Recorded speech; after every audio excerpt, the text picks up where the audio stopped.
Monty, you doing the economics? Get out the vote. Yep. So, for our Get Out the Vote efforts, we have, again, dedicated an entire page to our website, theezekielproject.com. I'm going to just do a share screen so we can look at it really quick. Give me 1 second. Okay, can everybody see the screen? Yes. Yes. All right, so this is our this is our new page that we have for the Zeke project. It's for our Get Out the Vote efforts. As you can see, we just have a little blurb about just the importance of voting and using your voice. This, like every election, is very important, but we know that just with what's going on in our nation, we really need to get people to vote and to register to vote and to make sure that they're using safe practices. So we're endorsing that everybody go do mail-in ballots and make sure we're filling out that ballots properly so your vote actually gets counted. We've uploaded a video for this, and we also have little tabs here below that you can go to. You can register to vote here, and these are all active tabs. So you would just click right here. You can register to vote here. If you want to request an absentee ballot, you can also do that at the links found right here. If you go to this website below, it'll show you where your polling place is, and it'll show you where you can drop that ballot off or the closest one near you. There's a great tool called ourvote.com or just Our Vote, and that's where you can call if you do end up going to the polls and you see something that is just out of whack. If you see anything that is, that is suspicious or something like that during the November election, you can call and report it there. You can also call this number to kind of get more information about whatever candidate is running. It's a very inclusive website. I just suggest that you look it up just in your free time. Really important, we have it right here on our Ezekiel page. Also, with our Get Out the Vote efforts, we always have our Ezekiel Electoral Power Hour. This is us asking that our volunteers and our friends and family get together and dedicate at least 1 hour, whether it be 1 hour a week, 1 hour a day, towards our Get Out the Vote campaign. We already have a script available. We can offer you or your group just a call list where you call people and just ask simple questions. Are you registered to vote? Do you know where your polling place is? Some people were confused on what day the election was, and it's just simple information like that we're trying to get out to our Saginaw community. And again, this is just the Ezekiel Electoral Power Hour. We asked just for 1 hour. If you want to get a part of that, or I know we had in the past Victoria Believers helped, we had Sturge help, we had Miss Joyce's church help, and New Christ? Is that Miss Joyce's church name? Yeah, New Christ Community. Miss Joyce's church came and helped. And we just gave them a pile of names, and they just went at it. So also Victoria's Believers, they did a really good job as well. One of our top volunteers, Chandelier, had astronomical numbers when she was volunteering for that as well. Our EJAM people have helped with the Electoral Power Hour. So we're really just trying to get these efforts out, make sure Saginaw and the greater just Michigan people are informed. And that is what we have for our Get Out the Vote efforts. If there are any questions, either about Get Out the Vote or just, polling in general, you can write in the chat or you can ask now. Let me add that person in. Go ahead. I got a question I want to ask you. Oh, no, I'm just, I was admitting somebody in. Go ahead. Do you know that the city is open on Wednesdays from 8 to 7? And they can go down and vote. They can go Monday through Fridays and vote. But they're early voting. Yeah, I forgot to say that. Thank you. And they're just also early voting. Mm-hmm. Yeah, with COVID, we really are trying to get people, because we assume that the lines will be really long in November. So we're trying to cut out the middleman, do early voting like Willie said, or those mail-in ballots. And then when we do those mail-in ballots, we want to make sure that they're done correctly. So, if you do have a problem with that, early voting might be the thing that's best for you. And if anybody's interested or working at the polls, that is also it too. Because, if we don't have enough poll workers, we don't have enough polls that are open. So. But thank you for reminding me. You can go and vote early. That is correct. Are there any questions for Imani? Thank you, Imani. Beautiful, wonderful job. Okay, we're going to census. Brian Jackson, do you mind talking about the census? So a real easy report today. Census ends at the end of today. Trump administration changed the timeline again.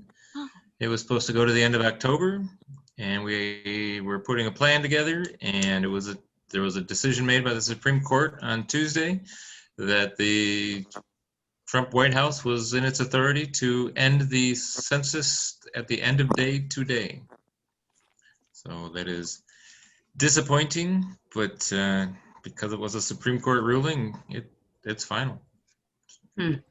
Oh, Brian, Yes. what kind of percentage did you get for the Saginaw County and also the city of Saginaw percentage? I can look that up by the end of the meeting and put it in the notes. Okay, thank you, Brian. But I just looked at the state of Michigan, and the self-response rate was still right around 71, where it's been.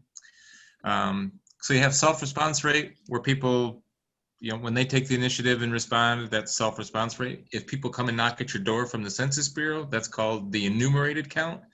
So between the two, when they add those together, they say Michigan is at, and most states around the country are at 99.9% counted. But when you look at the self-response rate, like for the Saginaw County and city of Saginaw, you're still getting some pretty low counts in there. So. Okay, thank you, Brian. Yep. Anybody got any questions for Brian? Okay, then no questions. We're moving on now to education. New community organizer, Jessica. Oh yeah, hi. So I was kind of caught off guard. Sorry. I was thinking, I believe our new community organizer is on the line. I'm going to ask her if she will show herself her screen and take herself off mute. So Ezekiel is welcoming to our team a new community organizer by the name of Haley Rivera. Haley is, she is on our community chat. She is actually, call. She is starting October 22nd, so that'll be next week. She is right here, so I'm gonna go ahead and pass the baton to her, let her tell you a little bit about herself, and then give you all the opportunity to welcome her. And she will be reaching out to many of you all, probably all of you, to set up one-on-ones. And I hope that you will engage with her. Okay, go ahead, Haley. Hi, thank you for welcoming me here. My name is Vera, as stated. Currently, I'm a student at Saginaw Valley, doing my degree in social work with a Spanish minor, because I'm currently working to learn language. And I'm very excited to be here today and to start this position. If you guys have any questions for me, I would be willing to answer. Can you tell them a little bit about your experience with community work and also just even some of your minimal involvement, or I shouldn't say minimal, some of your involvement that you've already had with the Ezekiel Project? Yes, so previously, before COVID and everything, obviously, involvement with Elisa and the Social Justice Task Force, which was very exciting and was sort of my introduction to the Ezekiel Project. But since then, I have been on campus at FSU and working also at Delta College with a couple of their leadership programs, including Society of Hispanic Leaders, which really was just working to educate those on the Hispanic culture and things like that. And so I'm super excited to learn more in this position and sort of take on some new positions as well. Welcome aboard. Thank you. Yay, so happy you're here. Anything else for her? Any more questions? Anybody got for her? If you're here, we move it on to Michigan Educational Justice Coalition. Honey?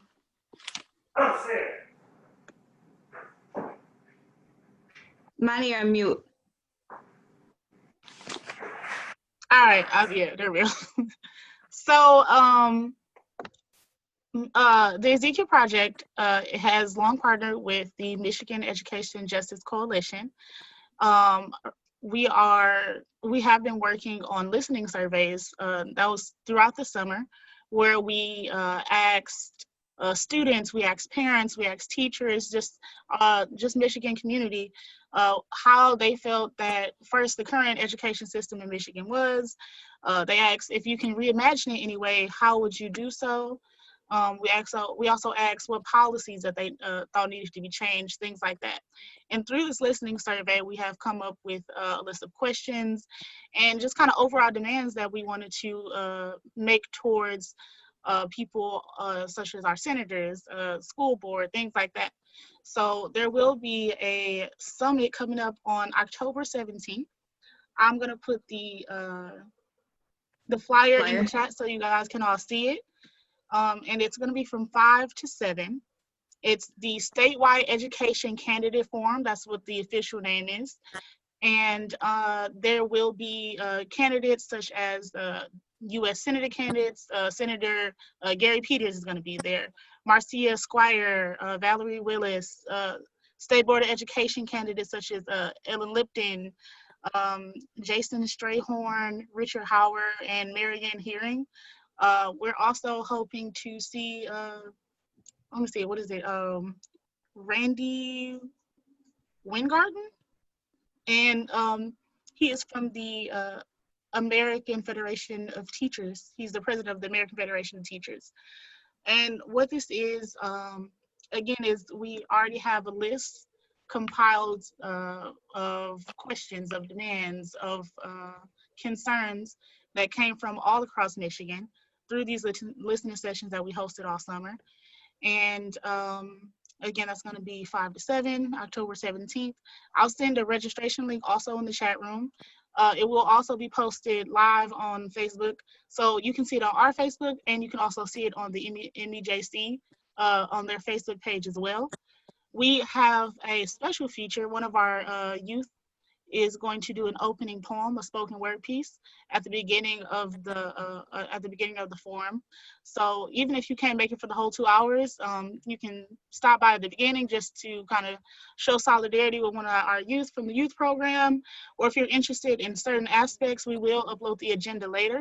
So if you are interested in the parent piece, if you're interested in what the senators have to say, there's also going to be a youth-led where teens ask questions that are specifically directing them. So things about safety in their schools, things about COVID, things about getting rid of suspension policies. So all of this will be October 17th once again. And after I get done talking, I'll post all that information right here in the chat.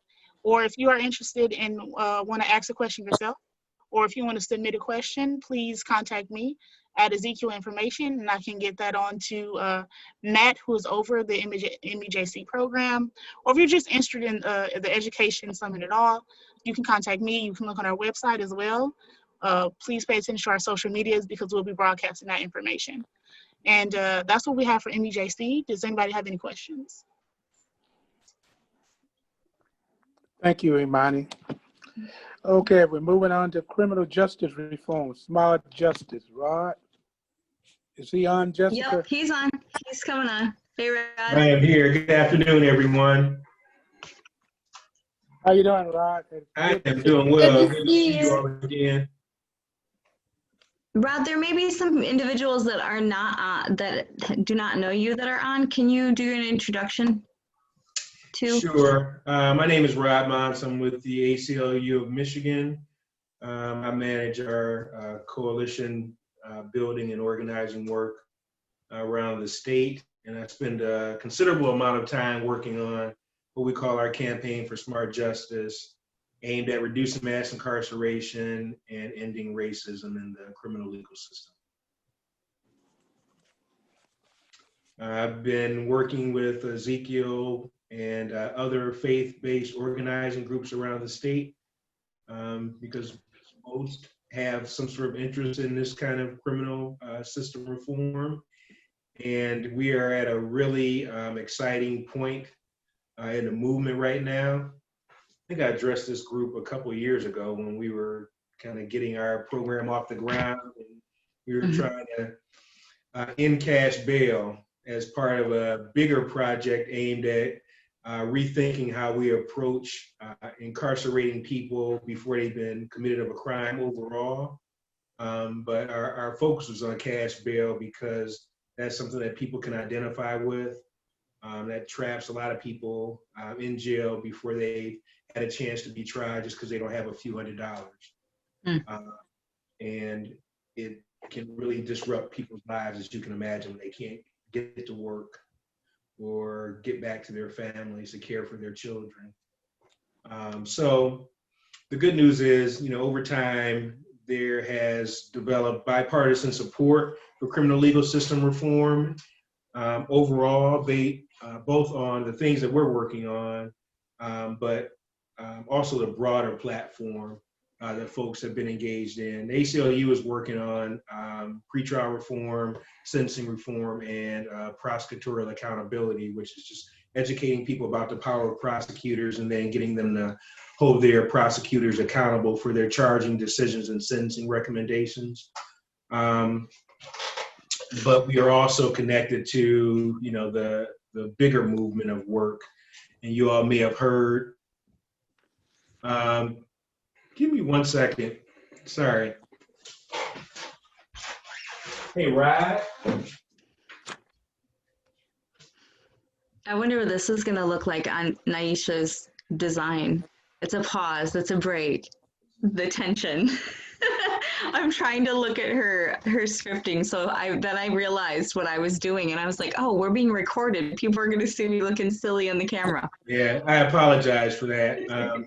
With having a kid at home and schooling and working at the same time. We talked about that earlier. Right. So I've encouraged my son to make meals for himself, and he was in the process of burning some rice on the stove. That I could smell. So sorry about that. But yeah, you all may have heard in recent weeks that a couple of really huge criminal legal system reform bills have passed. One that would provide people an opportunity to get licensed professionally now once they came back home, which they couldn't do before to do hair or pursue a trade. So that's really significant reform. And then the governor just signed what we call the clean slate package of bills, which is really going to help literally hundreds of thousands of people who have been overcharged and as a result can't get offenses wiped off their record once they have paid their debt to society and fulfilled their obligations and come back home.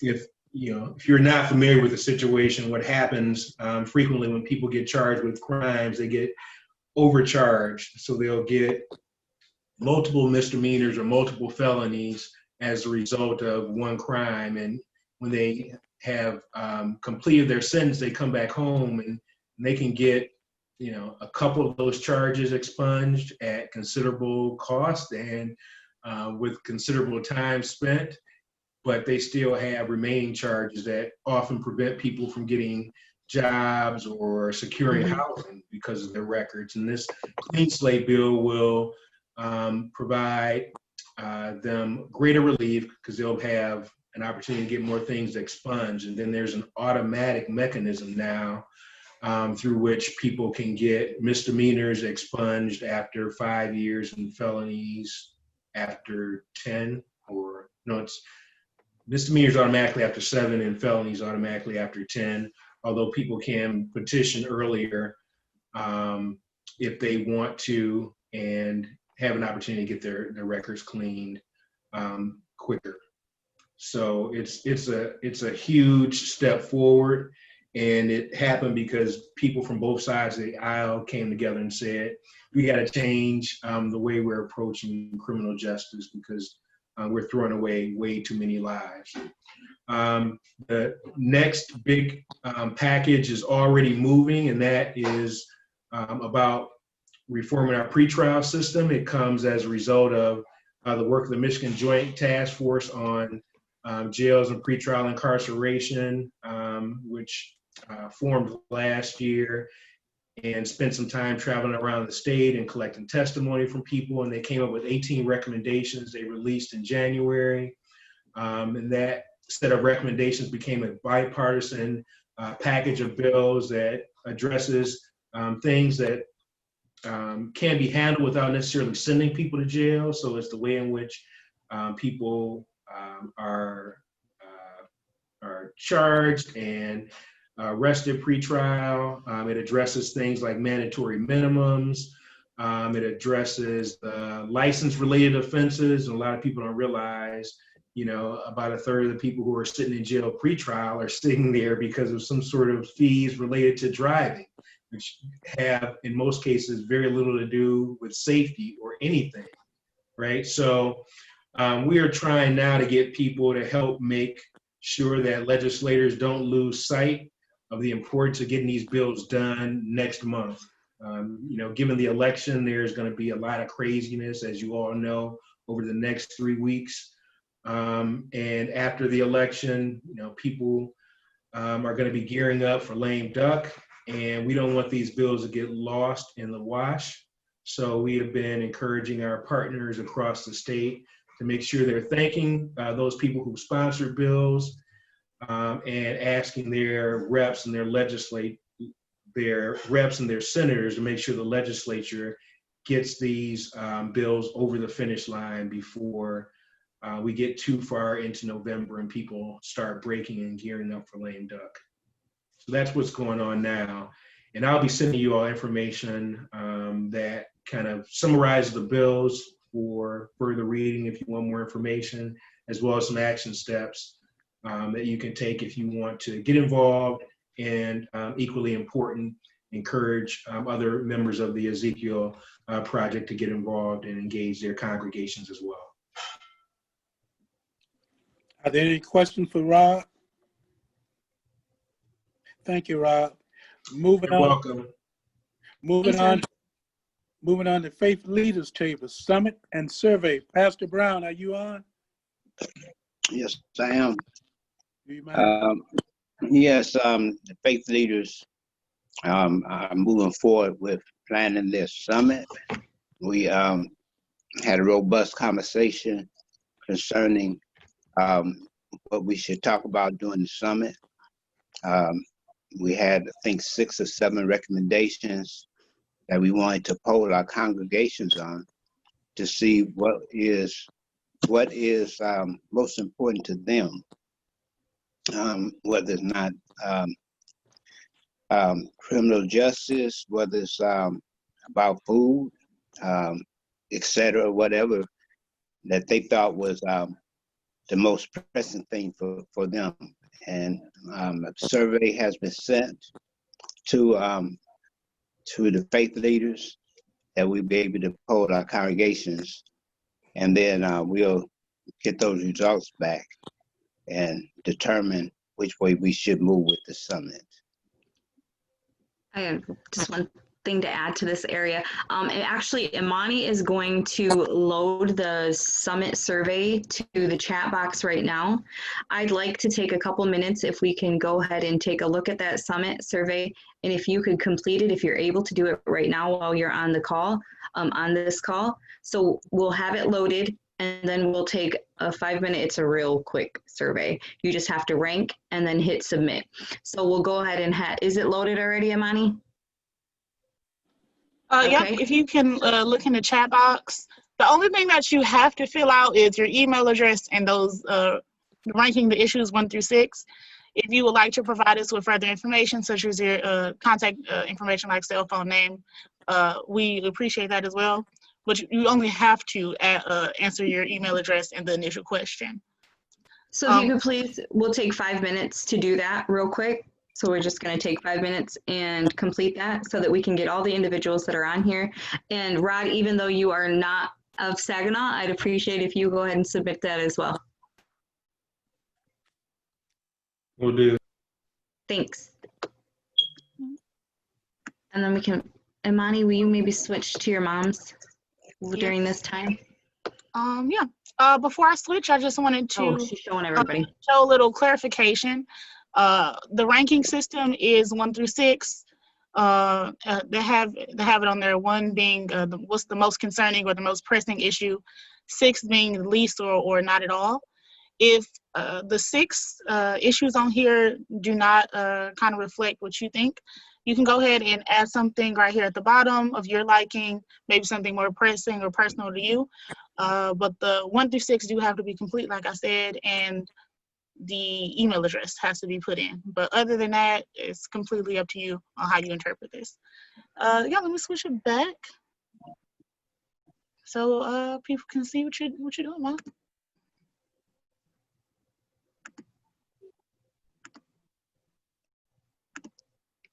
And then once you're done with your surveys, if you could just say that you're done in the chat so we can know to move on.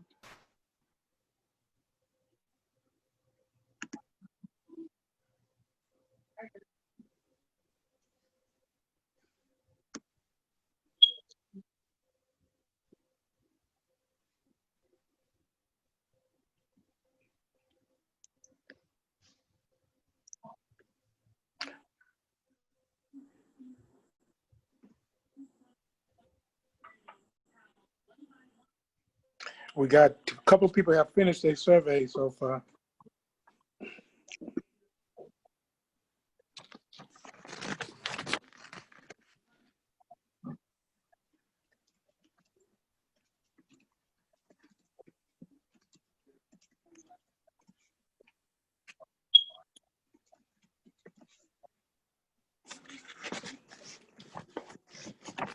Pastor Coleman. Pastor Coleman. Yes, sir. Were you going to say anything about the 40 days of prayer? National. Yes, sir, if you give me that opportunity. Okay, you want to do it now or later? We can do it now. Okay. The National Religious Leaders Table of the Gamaliel Network has asked 40 faith leaders from around the nation to submit reflections on a common prayer that we're now publishing going through this period. We've had several local leaders who have submitted, and religious leaders from a number of different organizations. Everyone who is a part of the network who did not opt out, I think should still be getting, who opted in rather, should be getting those. If you're not getting them, please contact the staff so that they can get you on that mailing list. There have been some very interesting thoughts raised as we're looking forward to the election that's coming up on November 3rd. In fact, we had a meeting today reviewing some of the reactions to these reflections. And so it's very important that we keep up with what everybody is doing. So if you have thoughts about what people are saying, please feel free to contact any of our religious leaders so that we can share that information up through with the national leadership. Any questions on the 40 days leading up to the election and what the Ezekiel leadership is doing, the Gamaliel leadership rather, is doing? You want to watch it. Pastor Brown, we see your ceiling. All right, well, there's my face. I had a question. So is it 40 days of prayer, or is it like 40 days of prayer and an action? I wasn't sure exactly what it was. Okay, it's 40 days of, there is a common prayer, and then there's 40 days of reflection on that common prayer. Everybody is using the same common prayer for that we're reflecting on, and we're asking each other questions. For example, from the reflection that I shared, the question that was posed for every one of our reviewers was, when you vote, how will Jesus view your vote? Okay, so each individual is offering up a reflection based on that common prayer. And we can make sure that that prayer, that common prayer, is shared. It's available on the website, and all of the reflections are available on the website. So you can go back, you can go to the Gamaliel National website and review each of the reflections that has been submitted. And we've had them from a great number of religious traditions, from Church of God in Christ to Baptist to Methodist to Lutheran to Unitarian to Hebrew rabbis. So we're very, we've done our best to be as interfaith as we can with these reflections, and to give everybody an opportunity to be a part and to share and to learn what people are thinking going into this momentous election. Okay. And you Thank said it can be found on Gamaliel's website? Yes, ma'am. If you the national website, and if you could share the link to that in the in chat room, so you can go back and you can read all of the reflections that have been submitted today. Thank you, Pastor Coleman, for that information. Any more questions for Pastor Coleman? Have everybody finished the survey? Yeah, I believe so, Willie. I believe that they've put them in the chat. All right, we're moving on then to health and social justice, community engagement. Elisa? Hello, everyone. Sorry I haven't been on Zoom meetings. I previously was working at this time from 5:30 to 6:30. I moved my work engagement so that I can be here. Oh, thank you.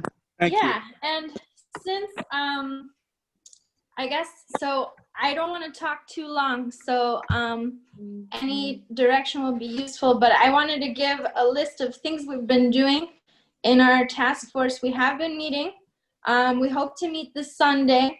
The options is to meet early or later on Sunday. Right now we have a number of people who have very different hours, and so we're trying to kind of have two kind of meetings that people can connect to so that they all get the information for the month. We've been working a lot on civil rights for immigrants issue work because as many of you might know, during the pandemic, a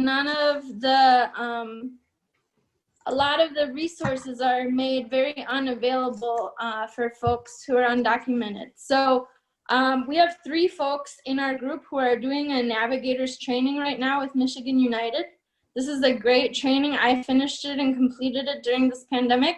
In this training, I have an update on all resources accessible for COVID. Oh, who's talking? Oh, sorry. Hold on one second. We'll mute them. Can everyone make sure they're muted? Oh. So we've been trained on how to access COVID resources, what that looks like in all our regional areas. So this is across the state. I've made sure that 211 locally not only knows everything in Spanish, but knows who can access what and what kind of identification they need, because some places won't allow you to access their food banks or resources if you don't have a social security number or an updated ID. Oh. The only reason, in fact, that you folks to the north are not under that freeze warning, in effect until 9 a.m., by the way, is because in our northern counties, the I don't know who that is. I think it's Louis Booker. Another another thing that we made sure is that Great Lakes Bay Health Center knows how to connect people with emergency Medicaid so that they can access the screening to get tested, and that folks can get their medical services paid for by this bill that was mandated and passed or by Gretchen Whitmer during this time. We've got backpacks out to families with all the paperwork and information about this, as well as connection on resources to know how they can fill out the census, how they can vote, different things like this. And we have a lot of good ideas and information that we want to make.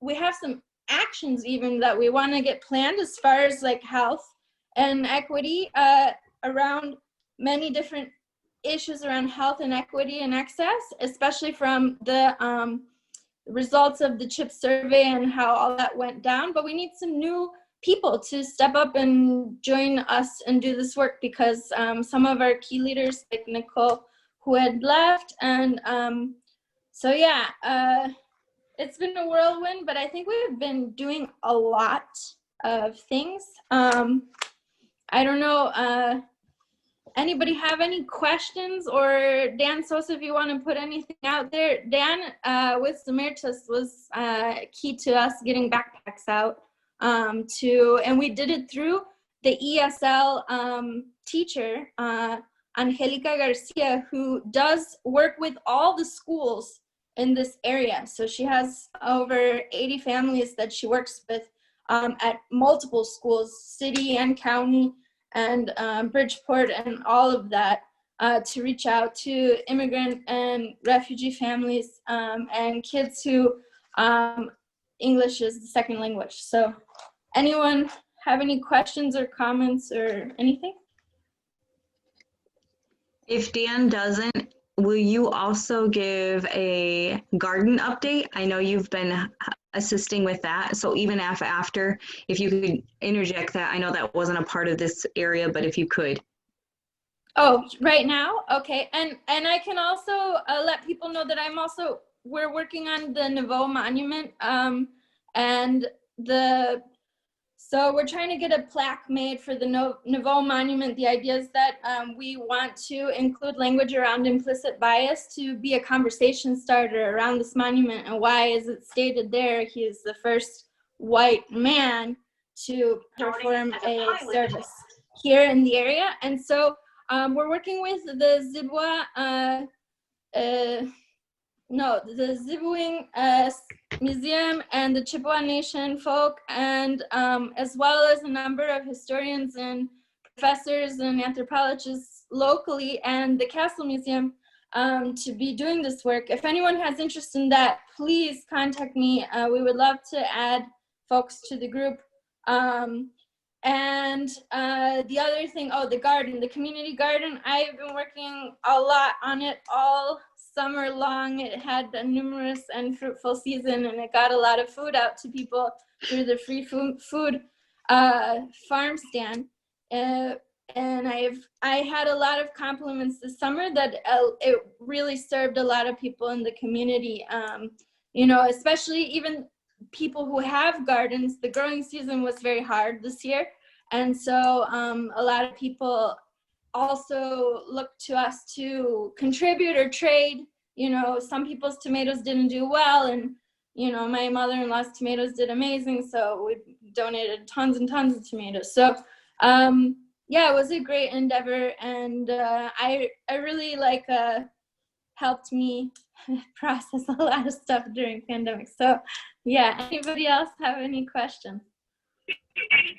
Alyssa, I was just going to say, the community center gave out around, I think it was 300 backpacks, so we were happy to help. But I didn't have anything else to add on the committee.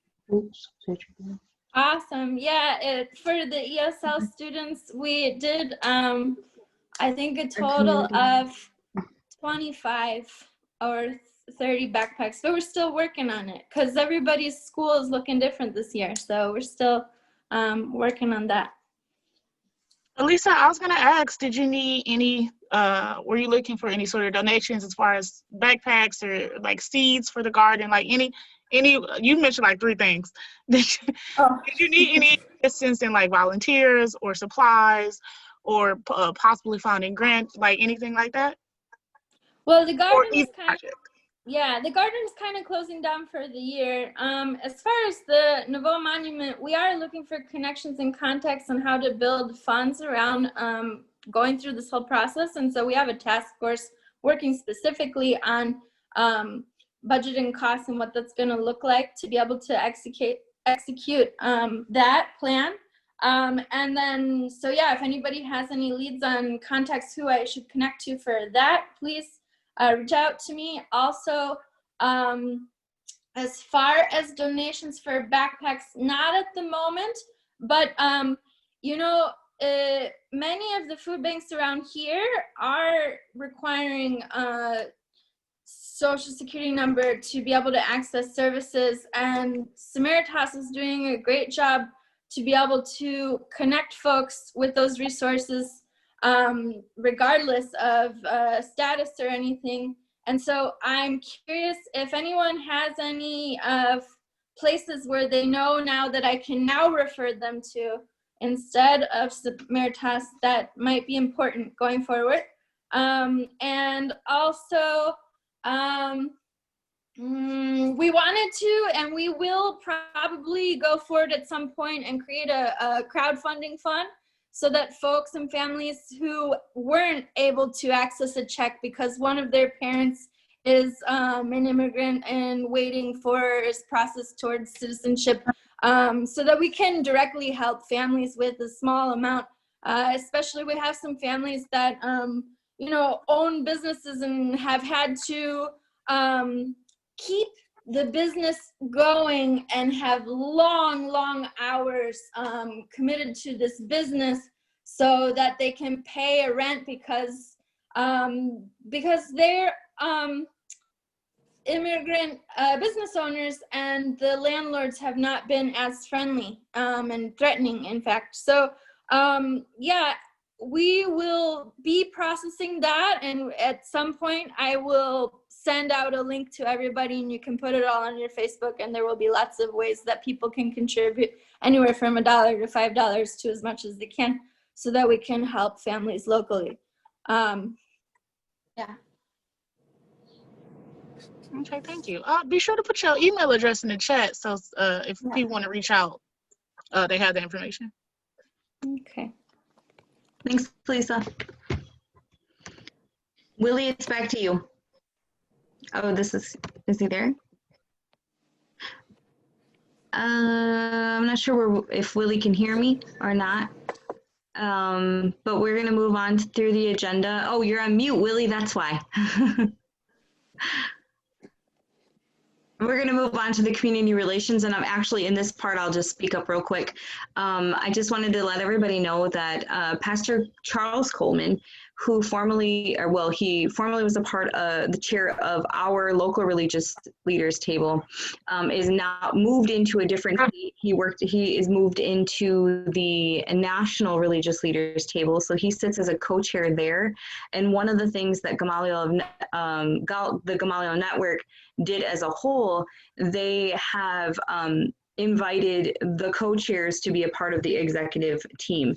So there is a part of Saginaw at the national level of our national network, so our network that we do for social justice. So I just want to congratulate him for in the good of the order community relations piece.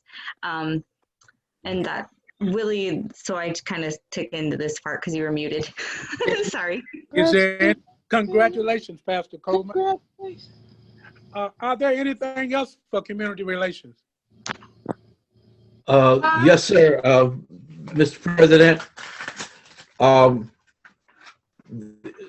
the ballot, November 3rd, for those of us who live in the city of Saginaw, Zilwaukee, Coxfield Township, and Buena Vista Township, there is a bond proposal on the ballot for the Saginaw Board of Education to upgrade the building facilities for our students. Please support this millage request.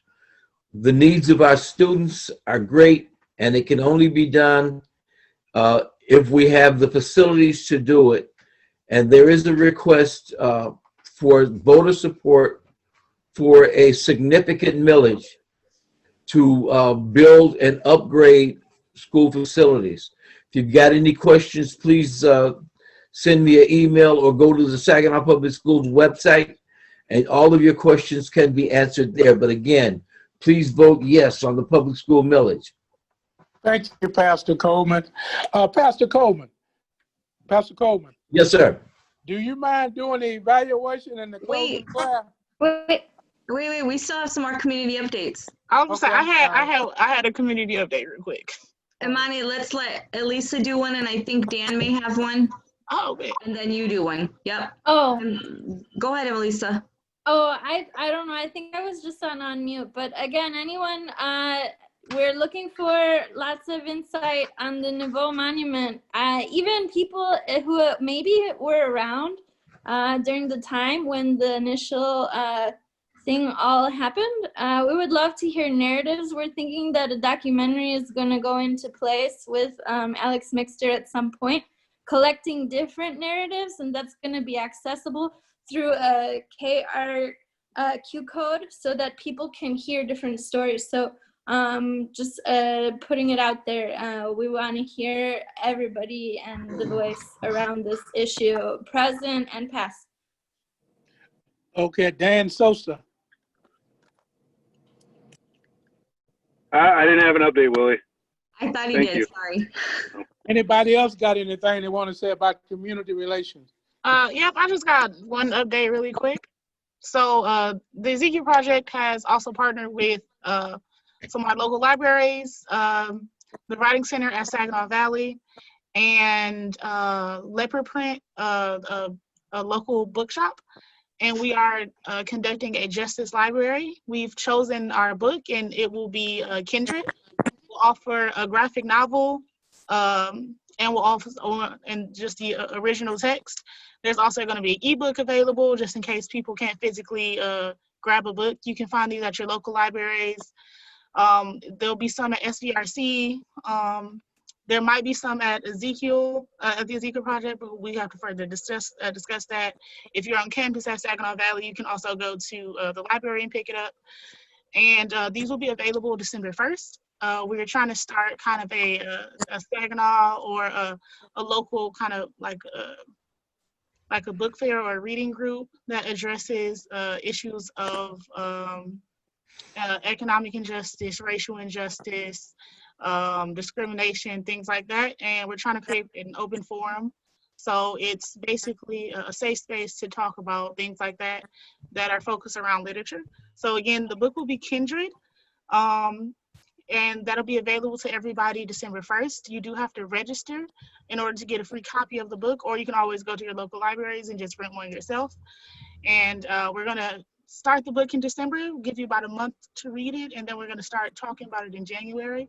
So just be aware of our Facebook page and our Instagram for any updates. And if anyone's interested right now, when we're still kind of in the processing stage, if anybody has any ideas or comments, contact me and I can get with the other people in the committee. Okay, thank you.